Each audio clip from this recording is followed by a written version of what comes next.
Dear brothers and sisters, अदब से आदाब। रफ़ी साहब। खाकसार का नाम कृष्णमूर्ति है। मैं बेंगलोर का रहने वाला हूँ।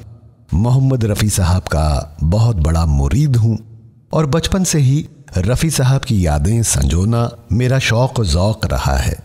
मैं रफ़ी साहब पर लिखता भी रहा हूँ, तो अपने असल क़िस्से कहानियों में से कुछ बहुत ही नायाब क़िस्से मैं आपके साथ शेयर करना चाहता हूँ।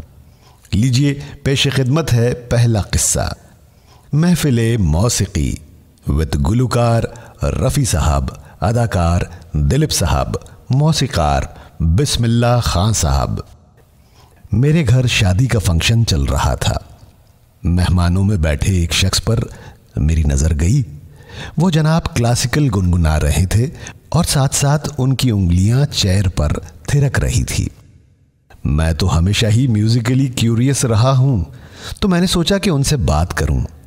मैंने अपना तारुफ करवाया तो उन्होंने अपना नाम बताया।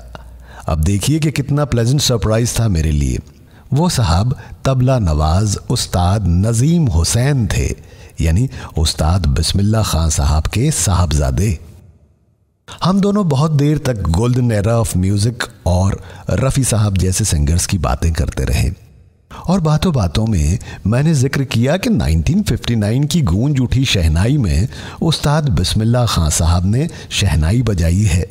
दरअसल वो फिल्म ही एक शहनाई नवाज पर बनी थी।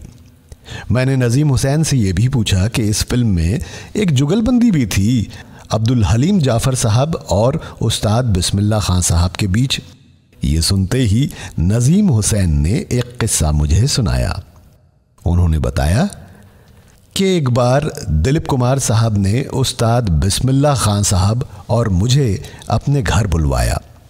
कुछ देर बातचीत के बाद खान साहब ने दिलीप साहब से कहा कि दिलीप साहब, रफ़ी साहब भी यहीं कहीं रहते हैं ना, उनको भी बुलाते, कुछ मज़ा आता। ये सुनते ही दिलीप साहब ने अपनी कार भेजी रफ़ी साहब को लाने के लिए। रफ़ी साहब ने भी खुशी खुशी दावत कबूल कर ली और दिलीप साहब के घर चले आए। दिलीप साहब के घर बातचीत का सिलसिला जारी था। इस बीच खान साहब ने बड़े कैजुअली रफ़ी साहब से कहा कि अरे रफ़ी साहब, कभी कभी बेसुरा भी हो जाया करो भाई। कोई भी गाना हो बड़ी आसानी से गा लेते हो। ऊंच नीच आपके गले से शहद जैसा बाहर आ जाता है। इस पर रफ़ी साहब बोले, बिस्मिल्लाह साहब, आप तो कोई भी बांस में छेद करके ऐसे ऐसे राग और आवाज़ निकालते हैं, ये काबिल तारीफ़ है साहब।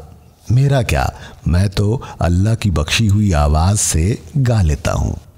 ये सुनते ही महफिल में इस कदर खुशी का माहौल छा गया कि मोहम्मद रफ़ी साहब ने खुद दिलीप साहब के किचन में जाकर अपने हाथों से सबको सूजी का हलवा बनाकर खिलवाया।